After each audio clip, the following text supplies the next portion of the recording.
నమస్తే అందరికీ. నేను రాజేష్ వర్మ. నేను కావేరీ సీడ్లో పనిచేస్తున్నాను కూరగాయలు విభాగంలో. ఇక్కడ మాతో పాటు ఒక ఆదర్శమైన రైతు గారు ఉన్నారు. మీ పేరేంటి సార్? లక్ష్మణ్. మాణిక్యాల లక్ష్మణ్. మాణిక్యాల లక్ష్మణ్. ఏ ఊరు సార్ ఇది? గోగులంపాడు. గోగులంపాడు మండలం, ముస్నూరు మండలం, గోగులంపాడు. డిస్టిక్ ఏలూరు. డిస్టిక్ ఏలూరు అంటే వెస్ట్ గోదావరి. డిస్టిక్ ఇప్పుడు ఏలూరు, మన రాష్ట్రము ఆంధ్రప్రదేశ్. మీకు ఈ హైబ్రిడ్ ఎట్లా కనిపిస్తుంది సార్? ఎట్లున్నది ఈ హైబ్రిడ్? నాకైతే పర్వాలేదండి. ఏం హైబ్రిడ్ ఇది? పేరు హైబ్రిడ్ పేరు Kaveri Joy. Kaveri Joy.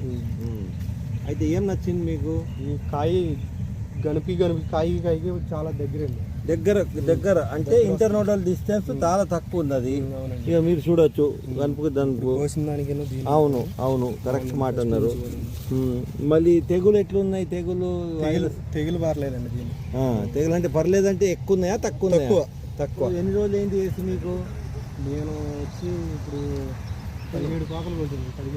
17 cutting అంటే ఎన్ని రోజులు పంట ఇది?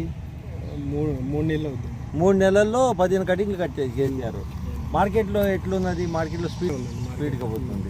క్వాలిటీ కూడా మ్యాక్సిమం ఏం రేట్ దొరికింది మీకు?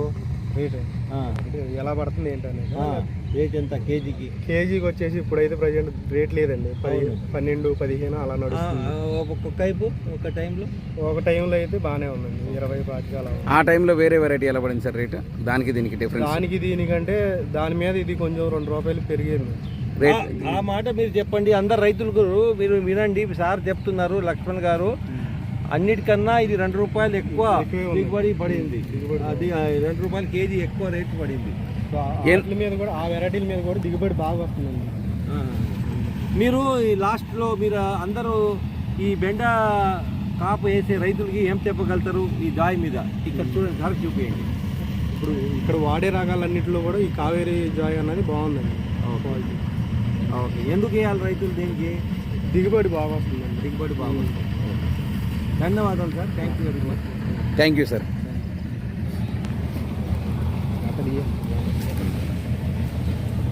అయితే సార్